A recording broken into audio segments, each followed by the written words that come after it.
Thank you so much for joining us at AASB to have a brief conversation with school board leaders. Glad to be here. Thanks for the invitation, and a quick word of appreciation to all of our school boards out there who've been supporting us and supporting their local schools through this pandemic. I know it's not been easy. I'm sure that their phones have been ringing, but we appreciate all the work that they're doing. And before we jump into the conversation, aren't you amazed at all the creativity out there, particularly now as we get close to graduation season? I am amazed at the clever, creative ideas that we're employing to recognize our seniors. Absolutely, I'd say the same thing. And they've been different in every community. So just this morning I had a call with a superintendent, and they're going to do almost kind of like a drive-in theater graduation. They're going to drive everybody in, but keep them in their cars, the families in their cars during graduation.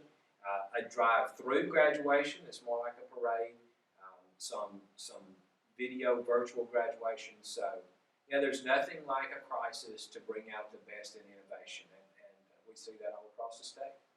Absolutely. So keep going, keep doing the great job. And I know, though, the issue on everyone's mind is what happens next. And you've had a brief conversation with superintendents earlier this week talking about what we think will happen based on what we know now. And I can't emphasize enough that this is a very fluid situation. And nothing that we will say today is gospel, but it does help our education leaders to know kind of the direction we think things will be going on, closing out school over the summer and then August. So can you share what you think is going to happen at this point? Absolutely, and I appreciate that, and I do appreciate the fact that everybody knows it is fluid, and that the things we're talking about are what we hope will happen.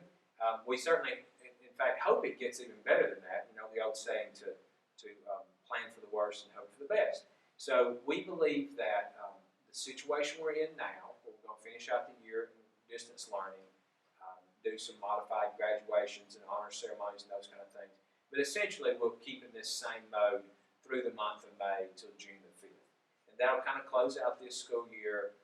It'll move us on. I also, we talked to superintendents about that does not mean you have to hold your students to June 5th. Yes. We're just saying everybody needs to be wrapped up by June 5th. And if they want to have a modified calendar, they need to get that, go with their school board and get that approved.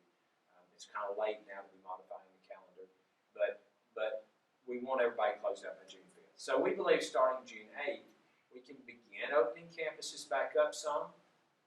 We'd like for students that are coming, a couple of things, parameters right now we put around that for superintendents and school boards to think about is one, older kids, so 13 and up. It's really hard to convince 7 and 8 year olds to social distance because they just naturally are, they're all over each other and they're hard to sit still. So we're thinking in June we would bring back teenagers. They can start doing cheerleader tryouts, summer ball workouts, and those kind of things. But in small groups, so groups of 10, including the coaches. Somebody asked me, they said, well, does that mean only 10 kids can be on campus? What if we want volleyball and we want football? Well, no, you can have lots of groups of 10 as long as they're socially distant, they're doing different things. But we have to really think about those best practices. Cleaning, so for instance, if you've got students coming in the weight room, then you got to clean, and not just clean at the end of the day, but you got to think about how we're going to clean that bench and clean those barbells and dumbbells in between one student and the next student. How do we wipe those kind of things down safely? You're going to obviously have times when students are close, but how do we keep them as much as possible distant like you and I are? What are the best practices? And we're going to have to bring our coaches in, and coaches around the state are going to have to start thinking about how do we make this work. But they're creative and they can do that. And just quickly, so we kind of see June that way. Okay, can I ask one question on Sure. that? But when you say the groups of 10, that has to be the same group, so the groups don't intermingle. You're right. Same group. So what we don't want is kind of the old circuit. Yeah. Where, I'm with this group of students and when I blow the whistle, I go to another group or or a different group comes to me, because then there's too much, you really don't have a group of 10, you really got a group of 50.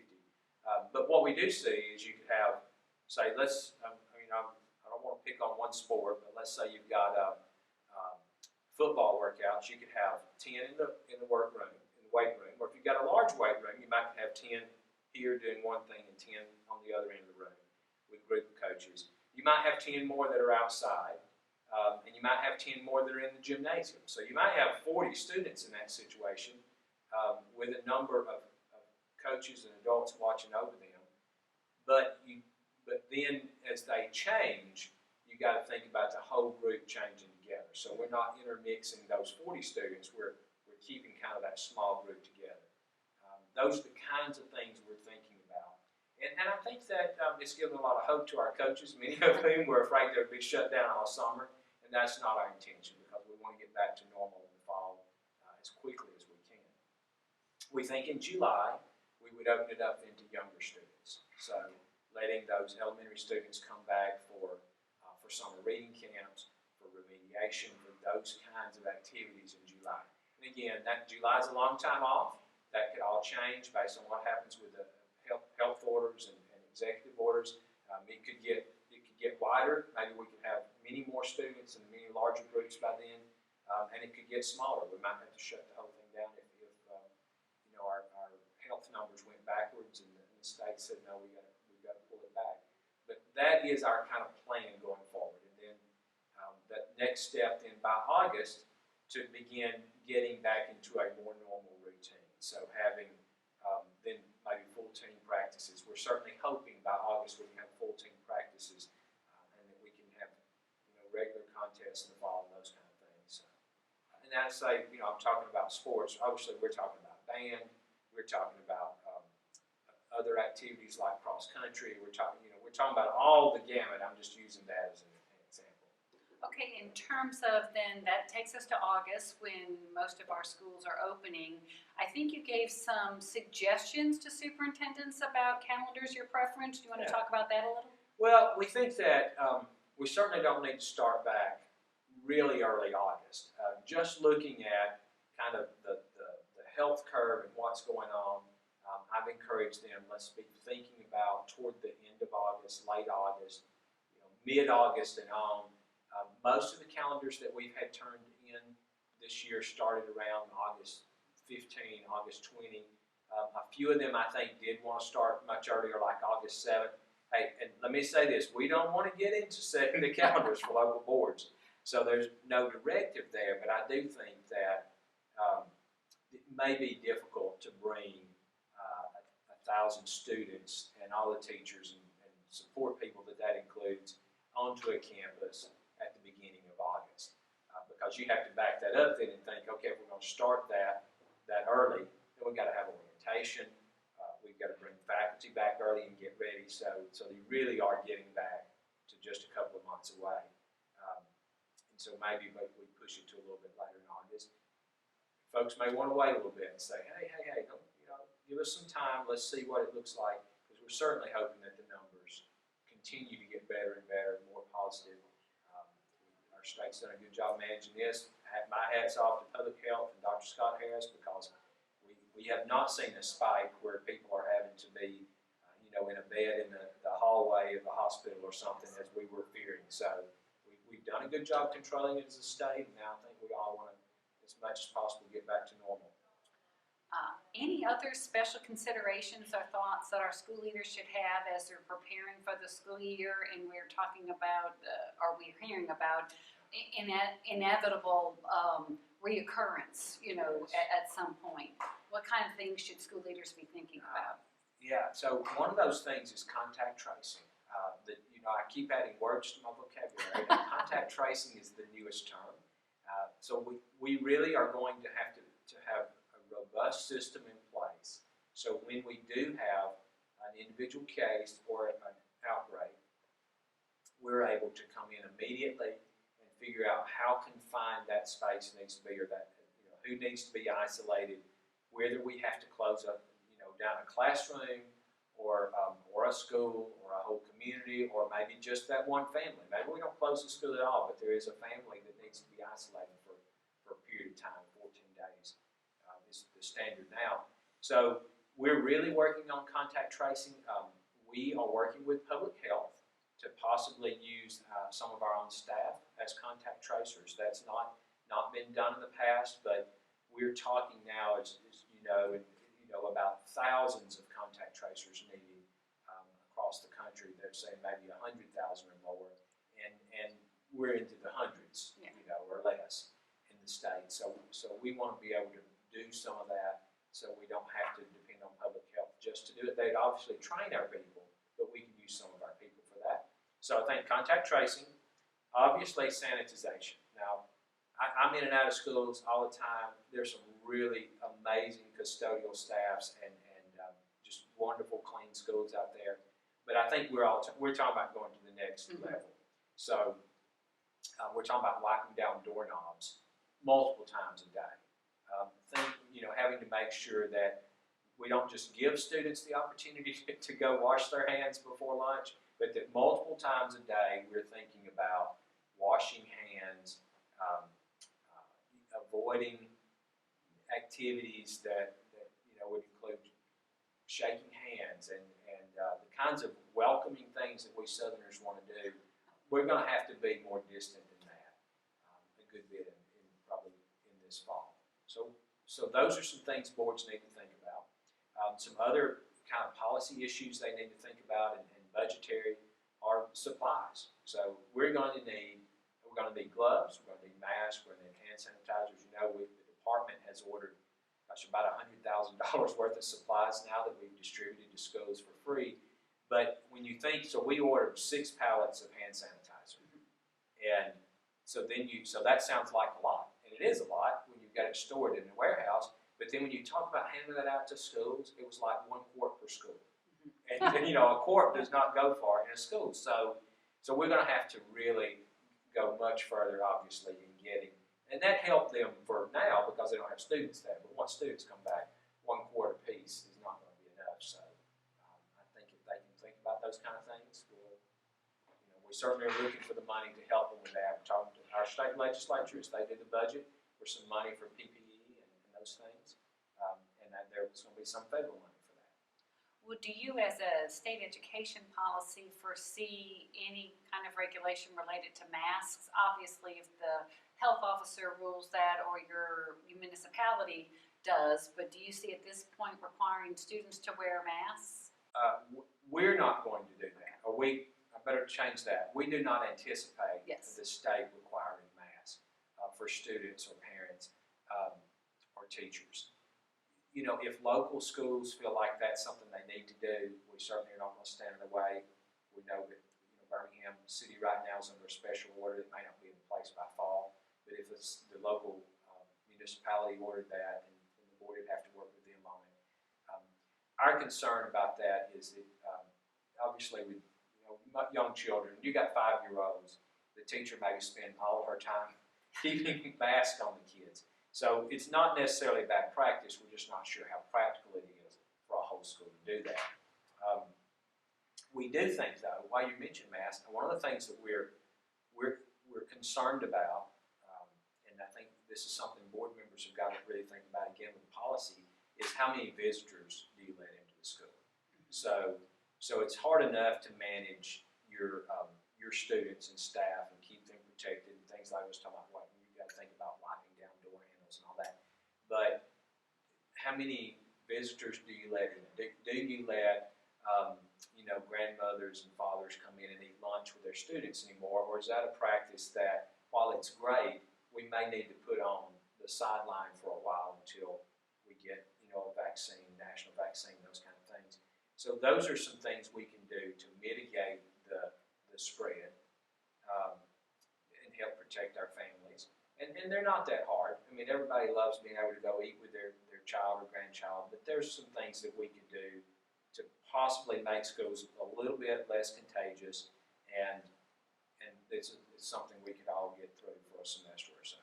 Well, from hearing you talk, I think one of the other strategies is containment. And of course, there are other rules will come out from the High School Athletic Association, and I know you're working with Coach there. But the fact that some of our athletic events, I think you gave me the example, well, instead of having a multi-county or system meet, it just may be 2 counties, or just because if somebody were infected, you wouldn't want it to go statewide or all over the region. You'd want it somewhat confined. So yes, absolutely. So we we missed some of those because the softball and baseball are the ones that are famous for, going out of state, these huge tournaments where there might be 40 teams from 3 different states. And we unfortunately didn't get to finish those seasons. But we have the same thing with cross country. We have that with volleyball, with swimming. Actually, football, which is what everybody thinks about. But football is the one sport that's pretty much confined to 2 schools at a time. So we may look at trying to, how do we have our contests because we want to do that, but we might limit it. So the problem there goes back to contact tracing. If we have a positive case and somebody's been to a tournament in Kennesaw, Georgia, and there have been other teams there from the Carolinas and from Georgia and from Alabama, and so then you could really get into this waterfall effect of where does it stop? Whereas if you just have folks that are, say, inside Montgomery County playing each other, or they're playing just the region, then it's a little easier to contain. So we're not again, like you said before, no set rules have been determined about that. But I'm glad we're talking about it because those are the kinds of things we're thinking through, and we need locals to be thinking through that too. Absolutely. So the other part of returning to school is some type of catch-up learning, and I think your folks are still working on plans for that. That's going to be a developing process. We absolutely, and I would say of all the things we're talking about, the one that worries me the most, and that's a true term. I don't worry about a lot of things, but this one worries me some, is how we measure and close the learning gaps. So we know that that traditional summer slide creates gaps between, especially our children from impoverished backgrounds and their peers who don't come from impoverished families.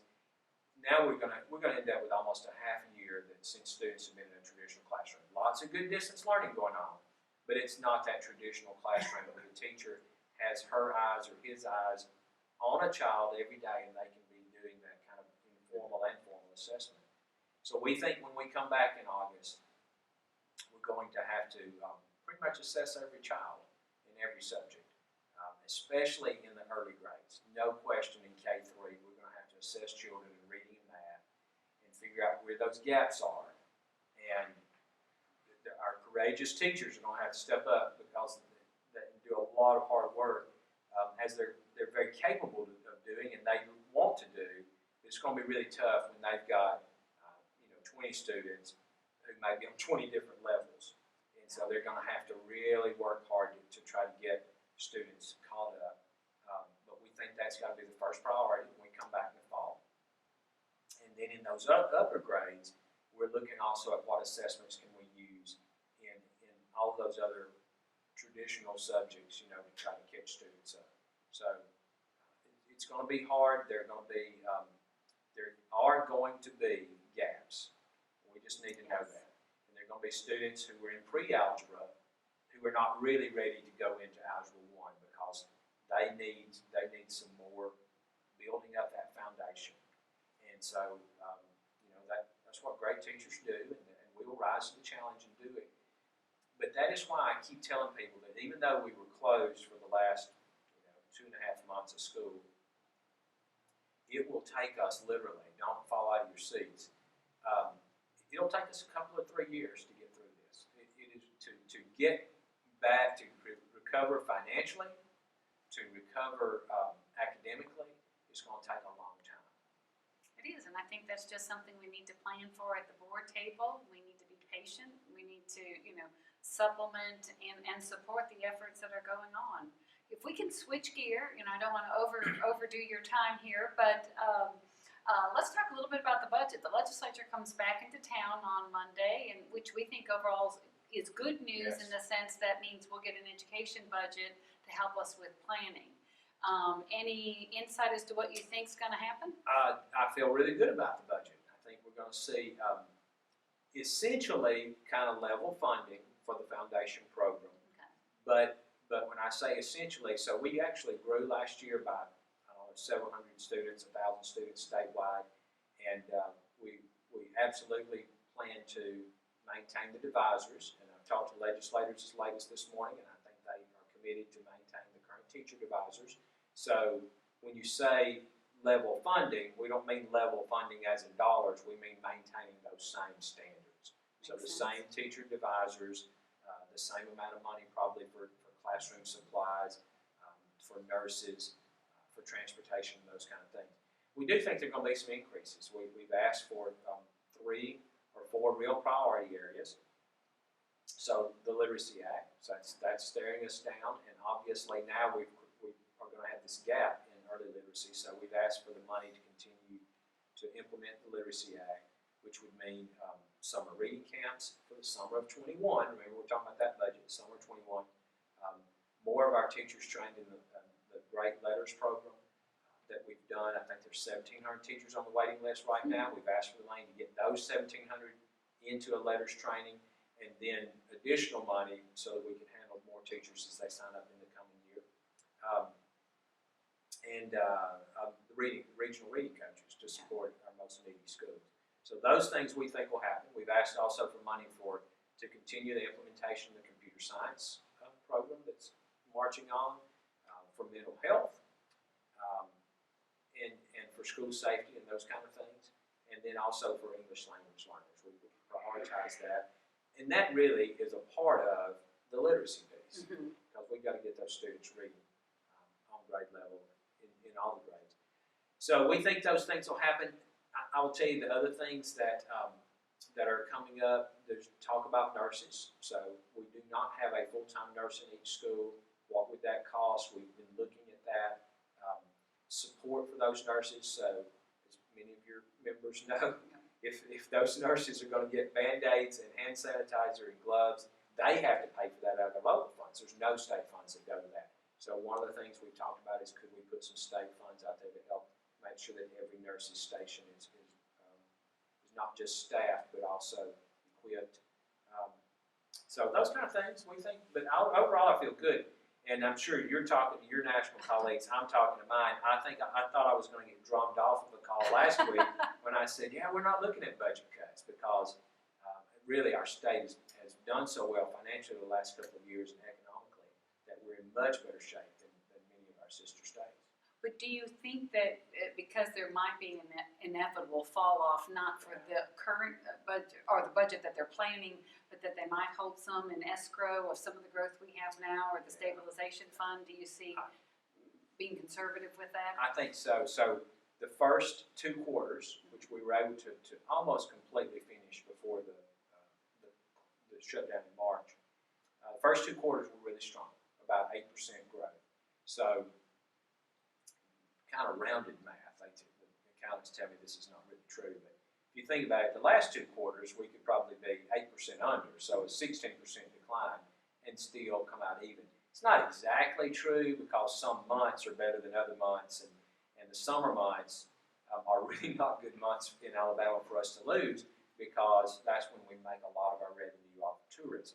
So if tourism doesn't pick back up, we could see some issues going into the 21 budget cycle. That being said, we went into this with that 8% cushion. Both the stabilization fund and the rainy day fund have money in them to the tune, I think, together of about $700 million. There's the A&T fund. You haven't asked about that yet. Everybody wants to know about their advancement in technology money. Of course, that was, was in line to be distributed to the locals to pretty much spend for what they want to use it for. A few weeks ago, I can't say for sure certainly what the legislature is going to do with that, but I know that there is some sentiment there that maybe we don't need to distribute that money yet, and just hold on to it and see if we need it to cushion the budget going forward. So that could happen. I think it will be conservative. I'm going to repeat your term, that we're not going to get some extra things. And of course, the thing that I'm sad about, you're sad about, and I know your members are sad about, is there won't be a teacher raise. Yeah. And I can't say that for sure, but I'll be really shocked if there's a raise, because I think that's one of the things that right now we just probably are not going to be able to afford. Well, and going back to the Advancement Technology Fund, it's always there for us to spend it later. It's always nice to have it sooner rather than later. But we also are going to see an infusion of some federal dollars too, so that should be able to help out in some areas. Yeah, absolutely. So the federal money, by the way, this is breaking news. We got our approval. $216 million. There's about 21 million of that does not go directly to districts, but the vast majority of it, about 198 million or so, will go straight out to districts, and it's distributed on the Title I formula. And we told superintendents yesterday, and so board members that haven't heard that, you can pretty much take your Title I Part A dollars for this year, and multiply that by 0.81, and you'll get a pretty close distribution to what you're going to get in the CARES Act funding. It's not exact because there's some holdbacks and things, but it's going to be real close to that. So obviously the good thing about that is the equity piece. The districts that have the most high poverty are going to get more money per student.